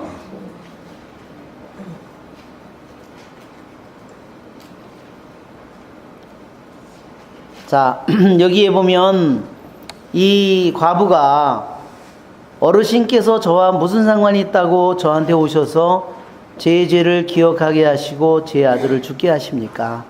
이것이 바로 엘리야가 거둔 열매라는 거예요. 왜? 어떤 열매냐? 시돈 땅에 우상 숭배를 하는 그 땅에, 그리고 가난한 그 과부가 이제 완전히 회개를 하는 열매를 거둔 것이다. 그러니까 그 빵과 여기 뭐 밀가루와 기름을 많게 하는 그 기적보다 더 진정한 기적은 뭐냐? 이 이방인 시돈 여자가, 우상 숭배를 하는 여자가 드디어 회개를 하고 하느님을 완전히 받아들이게 되는 이 기적을 여기서 일으킨 것이다. 이게 무슨 말인지 아시겠죠?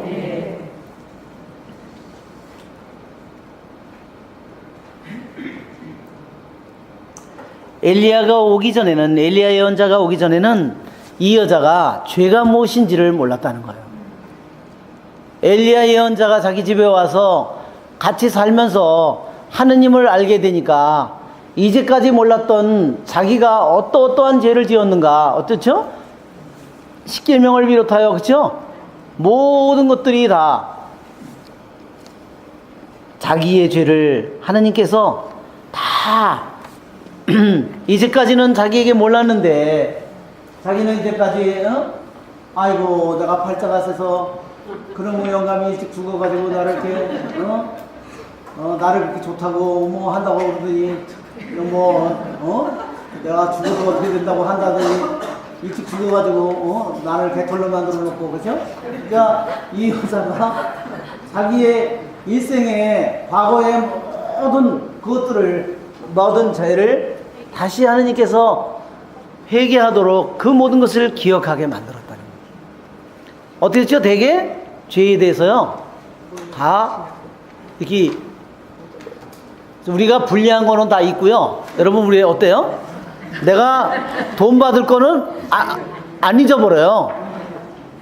내가 돈 받을 거는 내가 돈 남에게 빌려주고 못 받은 거는 기억하지요. 근데 남한테 내가 저기 한 거는 그건 잘 생각 안 나. 글쎄 그건 모르겠는데요. 내가 남에게 나한테 피해를 준 건 잘 기억하는데 내가 남한테 준 피해는 몰라. 그냥 난 무식코 한 말인데 그래야 깨구리가 죽었어? 이게 우리들의 모습이에요. 그래서 우리는 지극히 자기중심적이에요. 그러니까 죄에 대해서 우리들이 은총이 없으면 자기의 죄를 있는 그대로 우리들이 알기가 힘들어요. 제가 알고 있는 그 한 자매님이 계신데 그 자매님이 이런 얘기를 하시더라고요. 그분이 자기 아버지는 군인이었어요. 그래서 군인이면 어때요? 계속 이동을 하잖아요. 부대에 따라서. 그러니까 이제 이동을 하니까 이분이 그 큰딸이었는데 나가고 이 딸을 자기 어머니한테 맡겨놨어요. 맡겨놓고 계속 전국을 따라서 이동을 하는데 두 번째에도 또 나와서 어머니다 맡긴 게 아니라 이래서는 안 되겠다 해가지고 두 번째에서부터는 뭐 네다섯인가를 낳는데 다 데리고 돌아다녔는데 전국을 큰딸만 어머니 집에 나서 다 큰 거예요. 그래서 다 큰 다음에 가족하고 한 식구가 되니까 어때요? 어색하죠? 이건 맏언니인데 다른 누구야? 그러니까 이제 어땠을까요? 사는 게 이게 굉장히 힘든 거예요. 그래가지고 계속 커서도 형제들하고 그런 관계도 힘들고 계속 부모님을 원망을 많이 하고 살았대요. 그런데 그분이 어느 순간에 한순간에 아주 짧은 순간에 필름처럼 자기의 죄가 싹 지나가더래요. 죽을 때 왜 그런다잖아요. 우리들이 너무나 짧은 시간에 짧은 시간에 자기를 보게 됐는데 얼마나 자기가 부끄럽던지요. 죽고 싶었대 매일. 너무너무 가슴이 아파서 그때까지는 남이 자기에게 한 부모님이 자기의 잘못한 거기에만 자기가 있었는데 자기가 어떻게 했는가 어떤 생각을 하고 그거를 하느님께서 보여주시고 나니까 자기가요 살고 싶은 사람이 단 한 번도 없더래요. 오직 죽고 싶은 마음만. 그래서 제가 그 얘기를 듣고서 정말 우리들이 하느님께서 우리를 완전히 비춰주지 않는 한 우리는 내 자신의 죄를 완전히 회개하는 게 힘들구나. 그것은 정말로 은총이구나.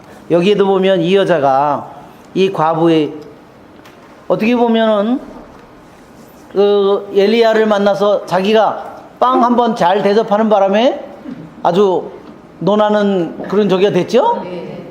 논하는 거로 끝나지 않았다는 거예요. 그죠? 잘 먹고 잘 살았다는 거로 끝나지 않았다는 거죠. 그죠? 엘리야 예언자하고 같이 살았는데 결국은 이방인 여자가 완전히 회개하는 은총을 받았다는 겁니다.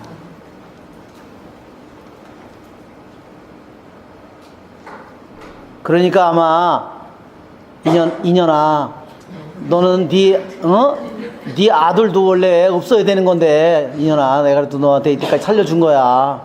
그러니까 남편 죽었다고 나한테 원망하지 말고 아들이라도 하나 있은 게 너 감사를 해야 되는데 맨날 어떻게 하고 살았겠죠? 원망하고 살았겠죠? 그런데 결국은 엘리야 예언자를 통해서 하느님을 깊이 알게 되었고 그것을 통해서 하느님의 말씀에 따라서 하느님의 계명을 따라서 토라를 통해서 자기의 죄를 너무너무 깊이 깨닫게 되었고, 자신이 어떠한 그러한 자기 아들을 죽게 하는 그런 결과를 가져왔다고 이 여자가 참으로 회개하는 모습을 우리에게 보여줍니다. 엘리야는 여자에게 아들을 이리 주시오 하며 과부 품에서 아이를 받아 안고 자기가 머무는 옥상방으로 올라가 자기 잠자리에 누웠다. 예. 그러니까 이게 아기는 보면 이렇게 된 거 보면 크지는 않은 것 같아요. 그렇죠? 엘리야는 주님께 이렇게 부르짖었다. 주 저희 하느님, 당신께서는 제가 머물고 있는 이 집 과부에게까지 재앙을 내리셔 그 아들을 죽이셨습니까? 예. 예. 예, 그 말은 유대인들은 이렇게 해석합니다. 하느님, 당신께서는 저를 벌하시어 제가 이 이방인의 땅, 낯선 땅에서 방황하게 하신 것도 모자라십니까? 내 죄가 너무 커서 내가 머무는 이 집의 과부까지도 벌받게 하셨습니까? 응? 누구의 죄라고 그래요? 예, 엘리야는 자기 죄라고 그렇게 얘기합니다.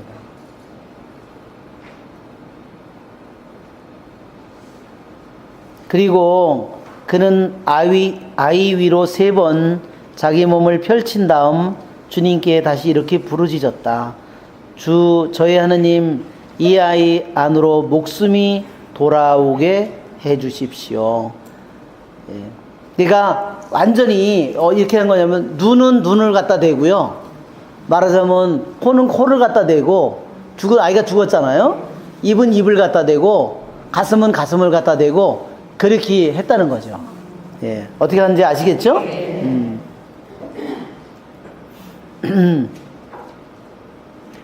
이것은 여러 가지 해석이 있는데, 하나는 자기의 온몸으로 기도를 그 죽은 아이의 그 모든 것들을 너무 깊이 자기가 집중하려고 거기에 집중하기 위해서 그랬다, 그런 해석도 있습니다. 또 하나는 생명의 숨이 엘리의 몸을 통해서 이제 이 아이의 안으로 들어가도록 하기 위한 것이었다. 3번은 이것은 뭐냐면 1번, 2번 해서 안 됐다는 거예요.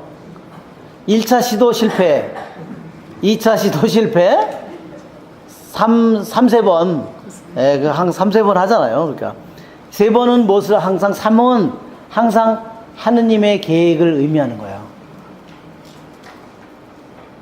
하느님의 계획, 하느님의 뜻을 의미하는 겁니다.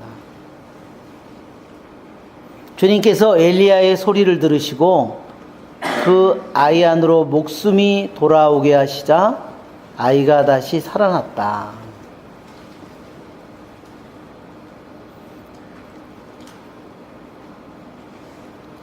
네, 야고보서를 우리가 한번 볼까요? 야고보서 우리가 한번 보면 5장, 야고보서 5장 13절, 신약 거의 끝이죠?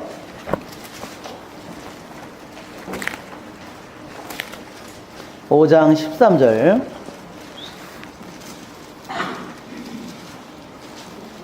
(5장 17절) (16절) 끝에 의인의 간절한 기도는 큰 힘을 냅니다.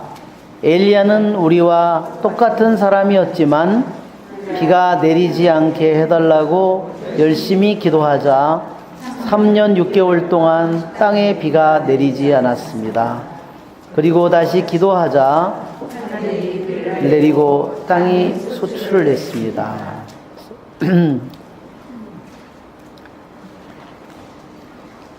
16절 의인의 간절한 기도는 큰 힘을 낸다고 그랬죠? 의인의, 바로 그것이 여기에서 그 대표적인 사람으로 엘리야가 등장합니다. 바로 엘리야는 그래서 죽은 과부의 아들을 그 의인인 엘리야가 열렬히 기도하는 모습이 바로 3번이나 온몸을, 자기의 몸을 펼쳐서 그냥 단지 그냥 입으로만 기도한 것이 아니라 온몸으로 기도했음을 보여줍니다.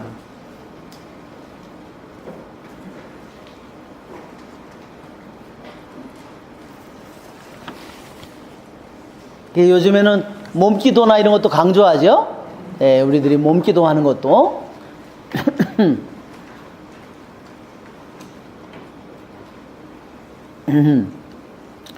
우리 성경에도 보면 죽은 사람을 살리는 그런 이야기가, 엘리사도 저기를 살리는 얘기가 나오죠? 예수님께서 물론 뭐 야이로의 딸이라든지 라자로, 베드로도 도르카스라는 그 사람을 착한 일을 많이 한 그 도르카스 여자를, 죽은 여자를 과부들이 간청을 해서 살려주고, 바오로도 유티쿠스라는 에우티쿠스를 사도행전 20장에도 보면 창문에 걸터 앉아 있다가 바오로의 얘기를 듣다가 바오로가 너무 얘기를 길게 해가지고 창문에서 돌다 떨어져가지고 죽었다 그랬죠? 예. 나중에 바오로가 다시 기도를 해서 살려냅니다. 엘리야는 그 아이를 안고 옥상방 집안으로 내려와 아이 어머니에게 주면서 말하였다. 보시오, 당신 아들이 살아있어. 그러자 여자가 엘리야에게 말하였다. 이제야 저는 어르신께서 하느님의 사람이시며 어르신 입으로 전하신 주님의 말씀이 참되다는 것을 알았습니다. 예, 여기에 이제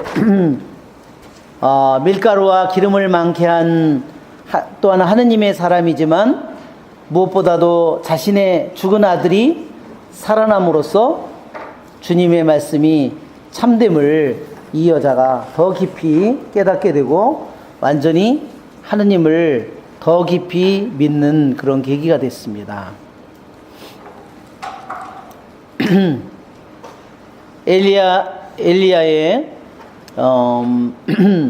엘리야의 기도는 많은, 겉으로 보면 많은 고통스러운 과정이었지만, 많은 동족이 죽는 것을 지켜보았지만, 그러나 엘리야의 기도는 어때요?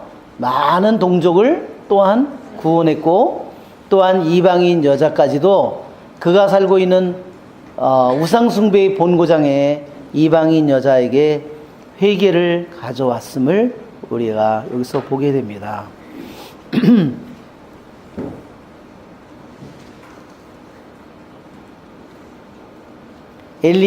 교부들은 그래서 엘리야는 동족에게, 이스라엘 백성에게 배척을 받고 고난을 당하는 예수님의 예표라고 그랬어요. 왜? 그렇죠? 동족에게서는 다 저기에서 배척을 받고, 말하자면 그 이방인의 나라에 가서 그 이방인 여자가 주님을 받아들였기 때문입니다. 이방인 여자의 아들을, 이방인 여자 과부의 아들을 살린 것은 이방인 나라에 대한 하느님의 구원 계획을 미리 보여준다 그랬습니다. 그리고 다락방에서 그 아이를 살려냈는데, 그 다락방은 성령 강림의 다락방을 우리에게 보여주신다 그랬어요. 성 암브로시오, 며칠 전에 암브로시오 성인의 축일이었죠? 이 과부는 어머니인 교회를 상징한다. 죄 속에 죽은 아들 때문에 슬퍼하는 어머니인 교회를 상징한다. 예언자 엘리야는 그러면 누구를 상징하느냐? 바로 죄 속에 죽은 이들을 살리는 예수 그리스도의 예형이다 그랬어요.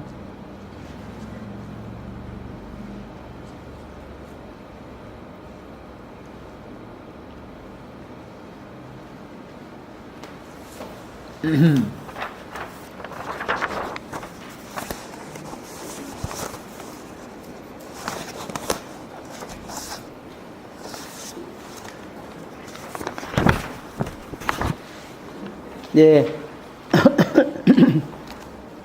17장은 굉장히 짧은 그러한 적이지만 바로 우리들에게 무엇보다도 가장 이 17장이 생각나게 하는 것은 하느님과의 계약을 저버린 사람에게 아무런 축복이 없다는 거. 그렇죠? 그것이 이 17장에서 우리들이 이스라엘 백성에게 가뭄이 내린 게 아까 신명기에 나온 그 저주를 자기네들이 스스로 선택했음을 보여주는 거죠. 네. 우리들에게도 항상 우리들에게도 계약이 있어요. 우리들 모두에게 신앙이 있는 우리는 주님에게 부르심을 받은 우리들에게는 항상 주님과의 영원한 계약이 주님과 나 사이에 영원한 계약이 있습니다. 그렇죠? 그 계약이 뭐예요? 여기 있는 것처럼 마지막 기절에 있는 것처럼 주님의 말씀이 참되다는 것을 알았다고 그러죠? 네.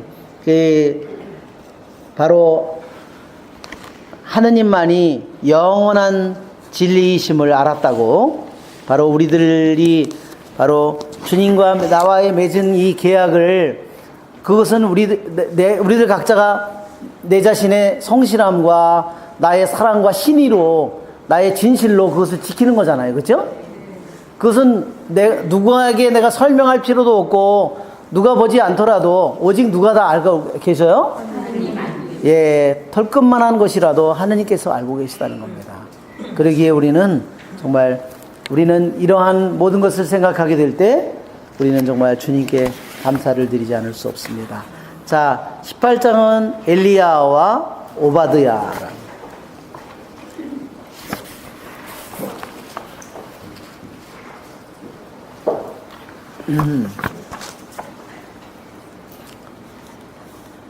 자, 우리가 한번 읽어볼까요? 세월이 많이 흘러 3년째 되던 해에 주님의 말씀이 엘리야에게 내렸다. 가서 아합을 만나라. 내가 땅 위에 비를 내리겠다. 엘리야는 아합을 만나러 갔다. 그때 사마리아는 가뭄이 매우 심하였다. 아합은 국내 대신 오바드야를 불렀다. 오바드야는 주님을 깊이 경외하는 사람이었다.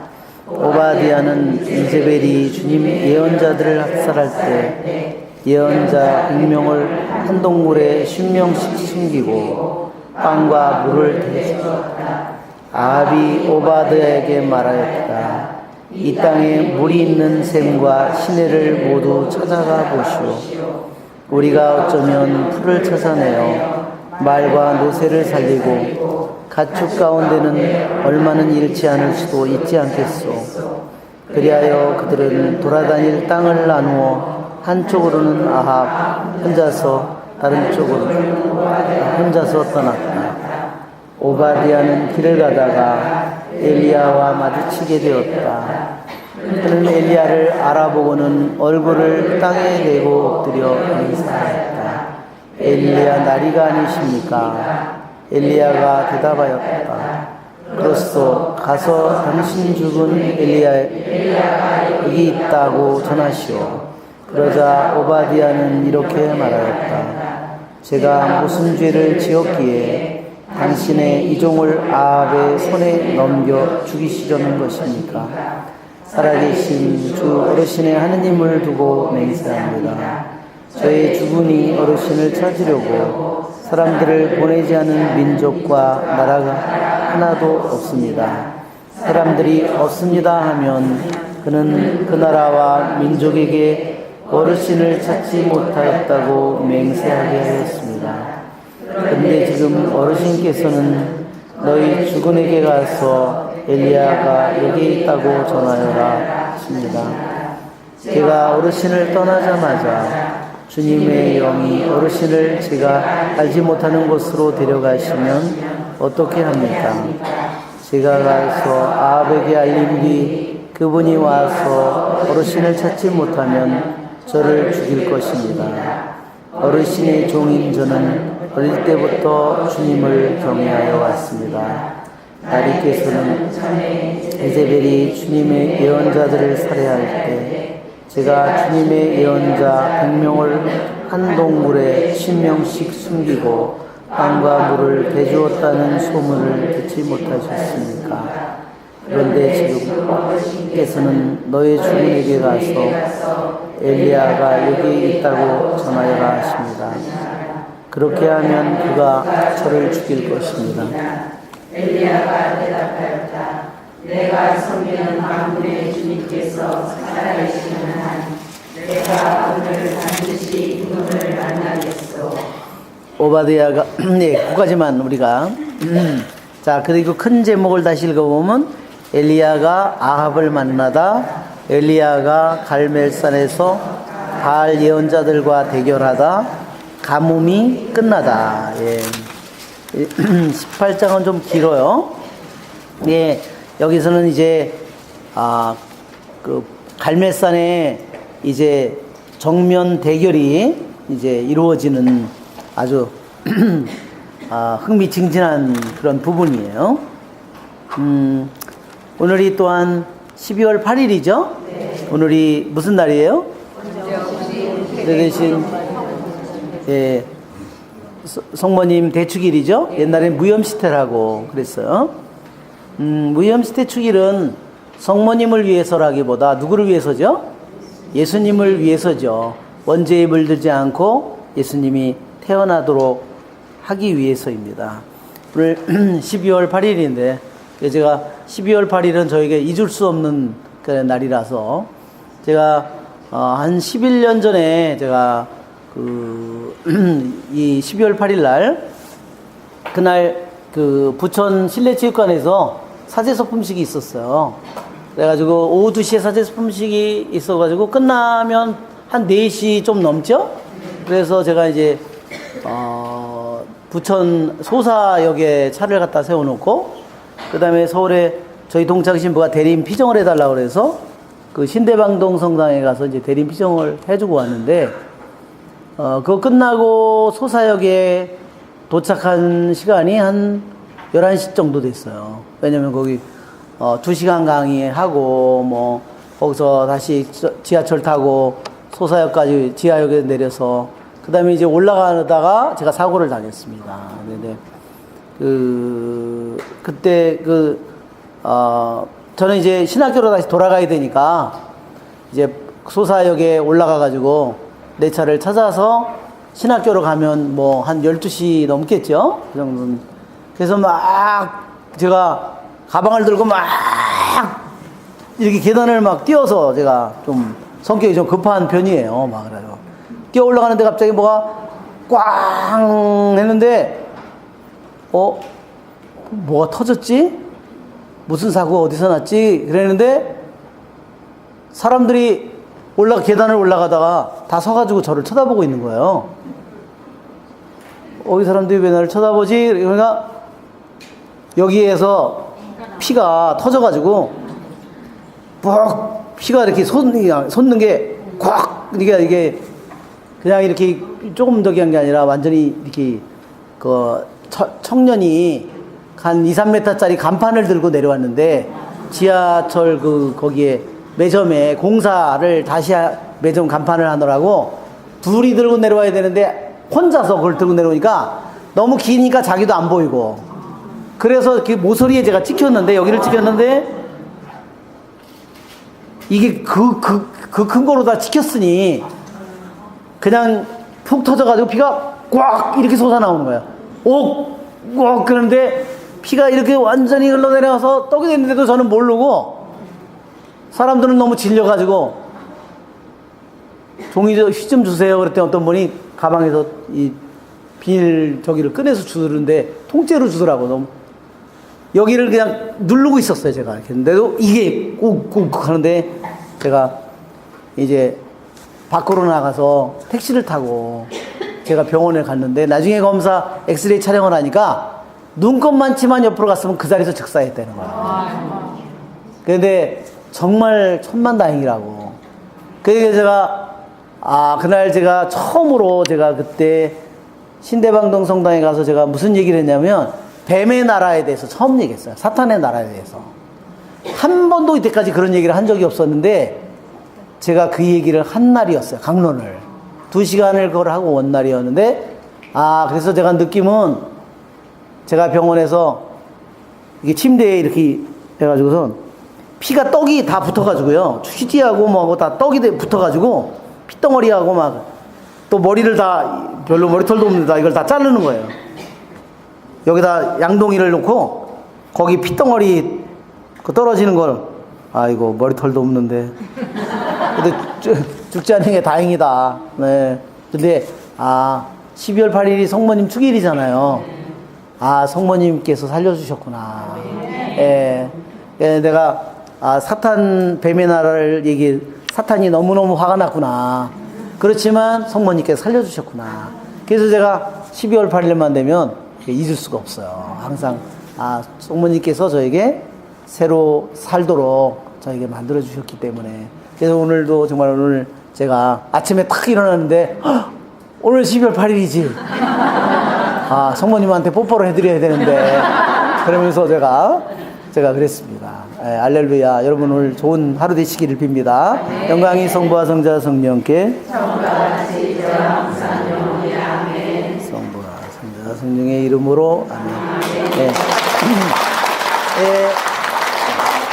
판공 기간에도 성령 공부는 오전이기 때문에 계속 하겠습니다.